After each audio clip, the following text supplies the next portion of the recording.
If you haven't heard about it already, you will. The Occupy Wall Street movement is in its third week now, and it's still going strong. Unions, celebrities, other cities, they're all joining the rally cry. But the agenda is still a little bit fuzzy. Protesters say that they are upset over Wall Street excess. But our Aaron Burnett visited the base camp and asked one basic question about the Wall Street bailout. So do you know that taxpayers actually made money on the Wall Street bailout? I was not aware of that. They did. They made, not on GM, but they did on the Wall Street part of the bailout. Okay. Does that make you feel any differently?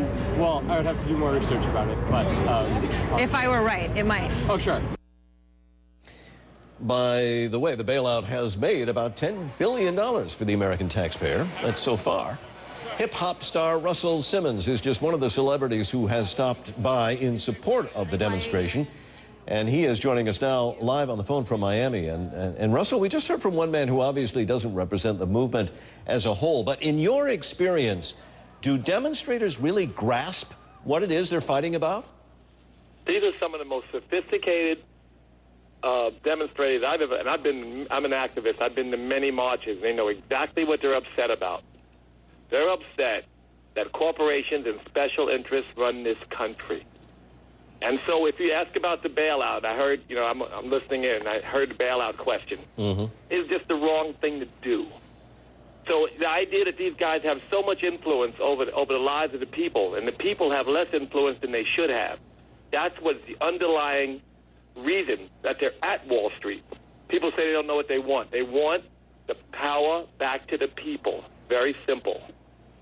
Okay, so that's a simple idea. Make it clear. They may have a lot of demands as individuals, but all of them agree that special interests and businesses run this country, have too much control, and that we have to bring back a balance that allows the people to be represented properly by the politicians that they elect to office.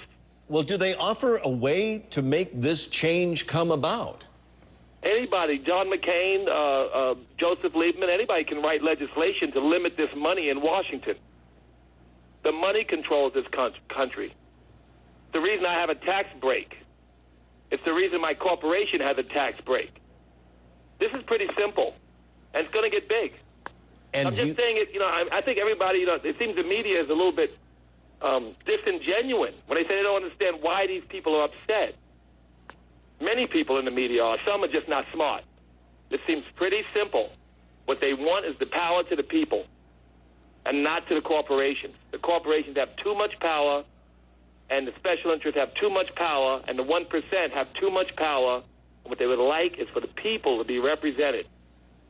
That way they have decent health care, they would have decent education. They would have a government that represented them and not special interests. And the rich would not be getting so much richer while the poor are suffering. Russell, let me ask you this. Are you planning to join, or have you already joined? I've been there 8 times. I'm going to keep going. I don't live there. I live down the block from there. I'm there all the time. I send water and resources. I'm going to continue to get more activists and sometimes celebrities to support their effort. And I think that they have a valid case, and I think that some politicians will, as it grows, will realize that there's legislation to be written, and they can get out in front of it and represent the people. All right, Russell Simmons, we thank you very much for joining us via the telephone. My pleasure being on there. I'm not angry. I'm just making a point. It's pretty simple what they want. They want the money out of Washington. Got it, and we appreciate it. Thank you. We'll continue to follow this story.